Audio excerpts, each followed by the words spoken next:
Sports. It's who we are. It's what we do. It's how we roll. It's wins and losses, highs and lows.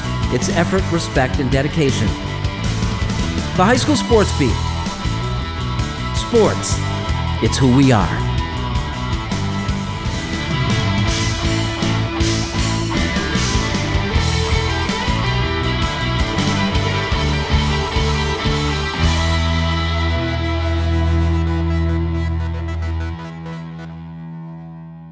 Hello everybody, welcome and thank you for joining us on the High School Sports Beat. I'm Dave Yates. We continue our look back at 10 years of covering Section 5 sports, and we begin with the story of a girl playing on the hockey team in Spencerport. From January of 2016, here's Bill Pucko. This week we salute Mackenzie Cyril of the Spencerport hockey team for what she represents as much as who she is and who she tries to be. Just one of the boys.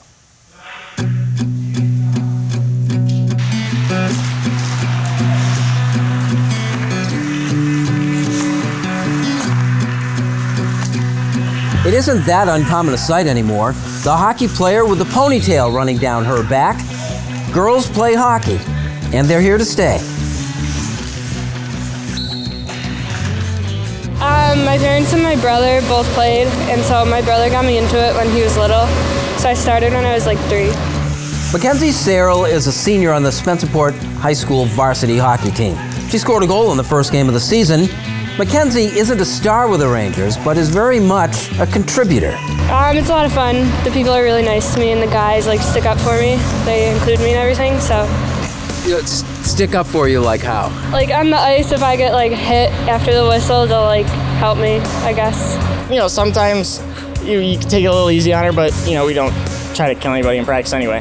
So we do try to hit her a little bit, show her some contact so she's ready for it in the games, because it happens during the games. Kids won't back off her during games, so we try our best not to in practice, but sometimes it just happens. Mackenzie is one of many girls in the Rochester area playing hockey. On all girls' youth and travel teams, far fewer play on what is otherwise the boys' high school hockey team. Club, you're traveling more, for sure. We're doing a lot of tournaments on the weekends, we're traveling. I play with girls, so it's different.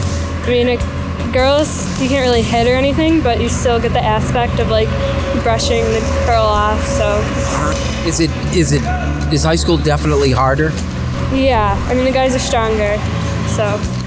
Do you ever feel out of place here? No, the guys are really good to me. Pick a sport, any sport, soccer, lacrosse, basketball and volleyball, tennis and golf. The high schools offer boys and girls options in all of them. Hockey, though, is still a bit of a battle. What's separating, reality from having girls' hockey teams in Section 5? I think it's just numbers. I think we have some quality players, female-wise. It's just, I think from a school-to-school standpoint, I don't know that they have the numbers yet to put a competitive league together. Hopefully in the near future that comes about. Yeah, but kids, that could legitimately play girls hockey and make it interesting. Absolutely. Yes, there's definitely some very, very good female hockey players in and around this area. Sahrle, meanwhile, plays out the high school season and will play a little travel before attempting to continue her career at SUNY Cortland, motivated by many of the same things that push her teammates. How's it work for you? It works out fine. She just comes and plays. She just wants to be part of the team, wants to be one of the players, and rolls with it. She just wants to get better and play ice hockey.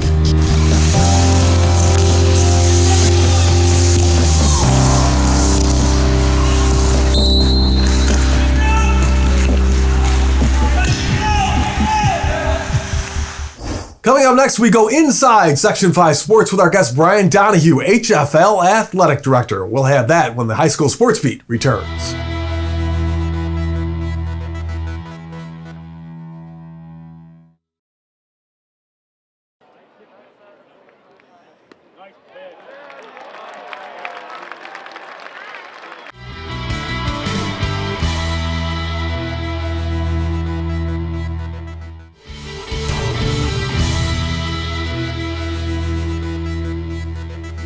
Hello and welcome back to the High School Sports Beat. I'm Dave Yates, and now we go inside Section 5 Sports with our special guest this week, Athletic Director from Honeoye Falls, Lima, Brian Donohue.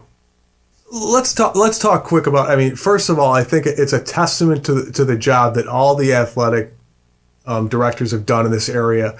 The way that sports has been going relatively uninterrupted through this school year it's really amazing. The things that have been put into place to make that happen, and that's kudos to you and your colleagues, I think.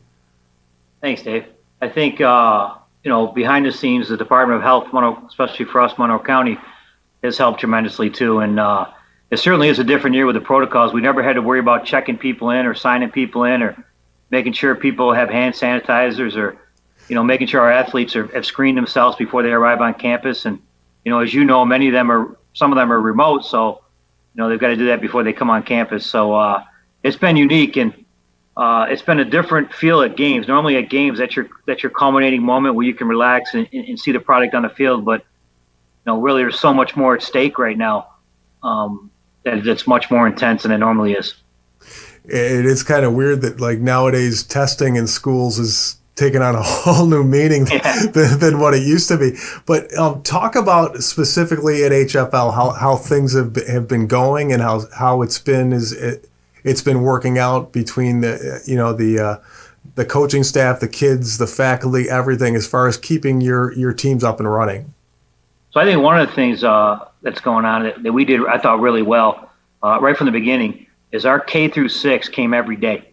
They still come every day. So they never miss a day. It's regular school for them. We were able to minimize our class size a little bit, spread out a little bit in our buildings. Our 7 through 12, what we decided to do there was to have half the kids come one week and the other half come the other week. And part of that was in case we had a COVID case, we wouldn't be mixing groups. That group that was here would just go home. The next group would come in. So we've had some consistency since September. And I know a lot of schools are announcing now bringing back elementary and coming back full time. But we've been fortunate enough to be able to do that since September. So in terms of faculty, we work very closely with the nurse. We have a liaison with the Department of Health. We have had COVID cases.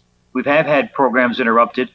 But we've been able to minimize that because of the fact that, we have contact with the health department. We have protocols in place. And one of the biggest protocols, obviously, is wearing the mask. And what we learned early on is when we did run into COVID cases, if our kids were masked, we were less likely to be shut down or less likely to be quarantined. So we've been trying to hammer that message home with our kids since day one, and they've been really good about following it. So those things have helped. Talk about how important it was to get the athletics going again, to kind of have something that felt a little normal for these kids to come back to after the disappointment of last spring, to get things going again. It's just been huge, hasn't it?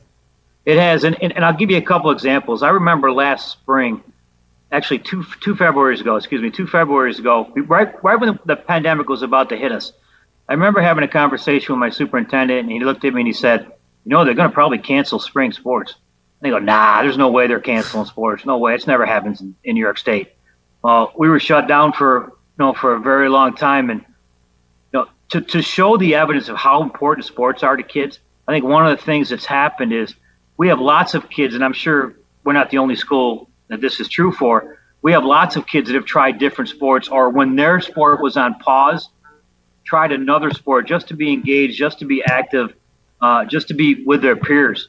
And we've had several athletes do that. So, and then from the parent perspective, our parents have been so relieved that their kids have been able to participate in sports again. It's such an important part, and it goes well beyond the scoreboard. It's not about that. It's about being with their peers, being in a competitive situation, being with them socially. And even though our seasons have been compressed, and maybe we aren't competing for state championships, that social piece that it almost feels normal. It really does, even though it's a different season. You're playing with masks, you're compressed, but it feels normal to be at a basketball game, seeing our kids play, or at a wrestling match, or at a football game. So it's been really important. And I always said too, to be honest with you, the mental health of our kids, we really need to be conscientious of that. And we really had to weigh, and I'm glad the state did what they did, because you have to weigh the isolation versus the disease. And we were getting to a point of over a year here where really I felt our kids were struggling mental health wise. So Brian, thank you so much for taking some time to join us, and best of luck to you and the rest of the Cougars down there at HFL for the upcoming spring season. Great. Thanks for having me, Dave. All right, take care.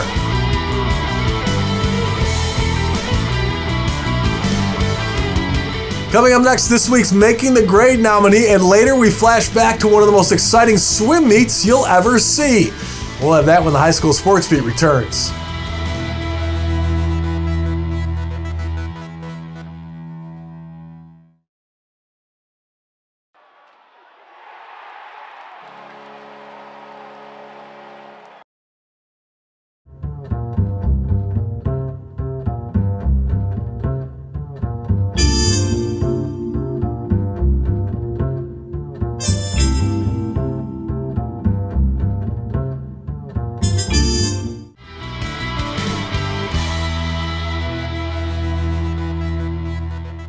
Welcome back and thanks for watching the High School Sports Beat.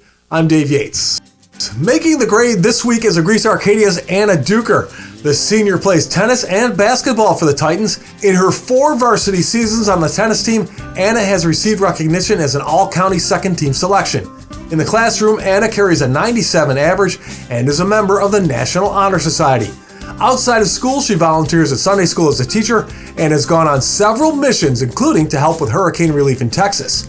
Anna also helps with home improvement projects through the Flower City Work Camp. For being a great help in her community and being an outstanding student and dedicated athlete, this week Anna Duker is making the grade. If you have a student in mind for our Making the Grade segment, we want your nominations. Send them in to mtg@rocksportsnow.com. And now here's some of the athletes, teams, and coaches making news in our Section 5 Spotlight. Congrats to Athena alum Anthony Lamb for his career-high night with the Houston Rockets. In a game at Denver last week, Anthony scored 21 points in 31 minutes with 4 three-pointers. On the season, Lamb is averaging 3.6 points in just under 12 minutes a game. Aquinas alum Jalen Pickett has exited the transfer protocol and will make his way to Penn State for his senior season. Jalen was one of the top transfers this year, ranked 21st by ESPN. And finally, congrats to the Monroe girls volleyball team for their 4th RCSD League title. Finishing the season with a 14-2 record, they head into sectional play ranked number 2 in Class A. Up next, the swim meet that had all of Section 5 talking. We'll have that when High School Sports Beat continues.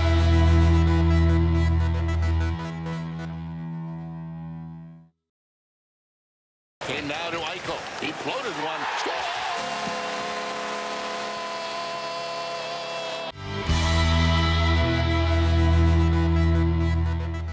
Welcome back and thanks for joining us on the High School Sports Beat. I'm Dave Yates. We flash back now to January of 2012 and a swim meet between the Panthers and Red Raiders. Here's Bill Punko. It was a swim meet of magnitude, decided to the difference of one imperfect stroke perhaps, or an extra dab of adrenaline. It was a pretty incredible event. Photographer Jeff Barron and I were at the swimming pool in Pittsford.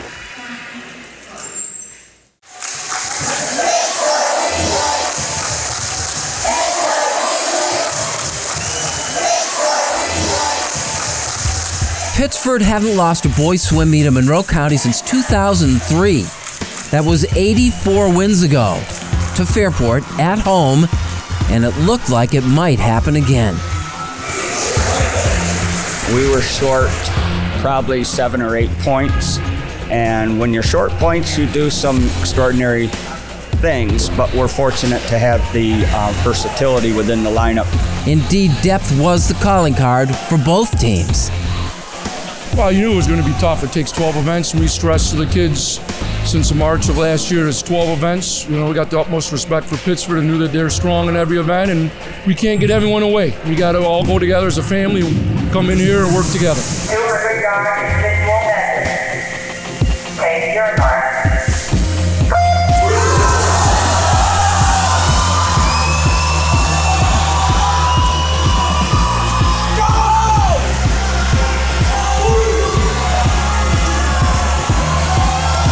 In the 200 IM, Pittsford's Matthew Tanchik finished first, but Fairport's Alex LaPointe edged Shea Ransford for second. David Howard won the 50 as expected, but Raider teammate and senior Sam Rice made it a 1-2 sweep and gave Fairport a 32-30 lead heading into the diving.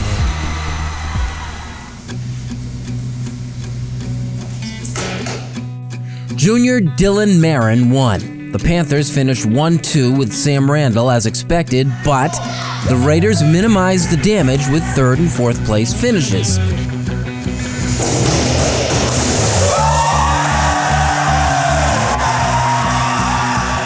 The decisive races took place after the break. Fairport finished 1-2 in the fly. Evan Zhang won. It restored the Raiders' 2-point lead.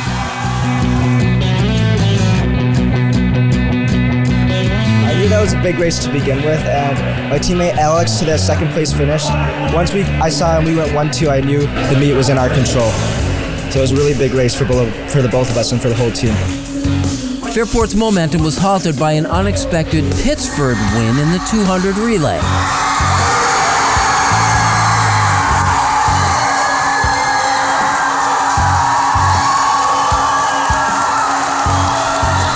Coach had told us that was, if we were going to win a relay, that was the one we needed to win to stay on the meet. So it was really exciting to do it.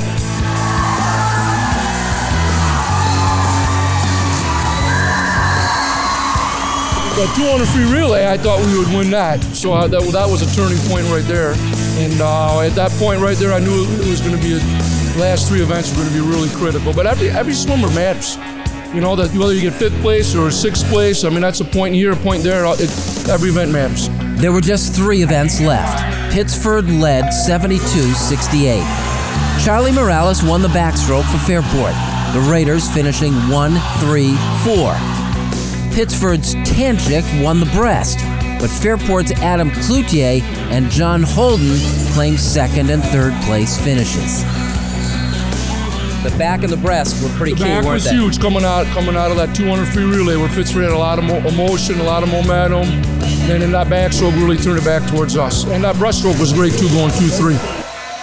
The meet was tied 86-86 to the last event, the 400 relay. It was winner take all.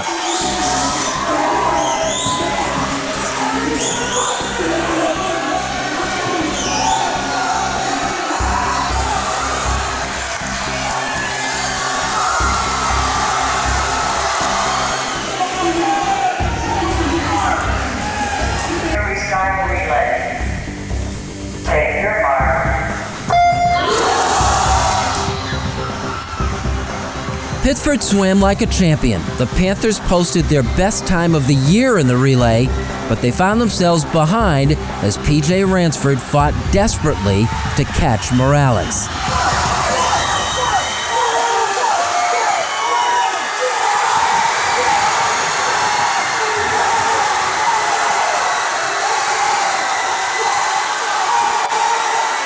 Fairport had snapped the streak. Oh, I felt amazing. It was the best feeling of my entire life. This is my dream. I've been wanting to win this meet for so long. As long as I can think about it. All this season I've been thinking about this meet, and I'm just glad that we could swim here and do it today. 94-92 is the final score, the margin of a 4th versus 5th place finish in any of the 10 individual events.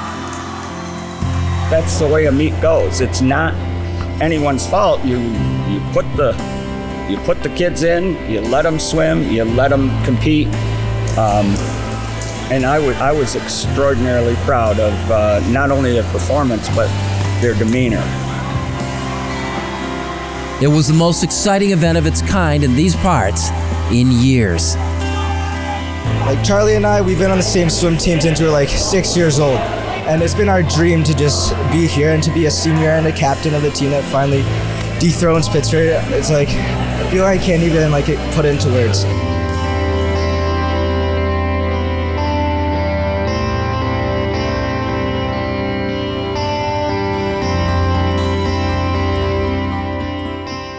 We'd like to thank the athletes, teams, and coaches in Section 5. If you've got a story you want to share with us, please let us know. Send an email to rocksportsnow@gmail.com. Thanks for watching. Be safe. We'll see you next week for more of the High School Sports Beat.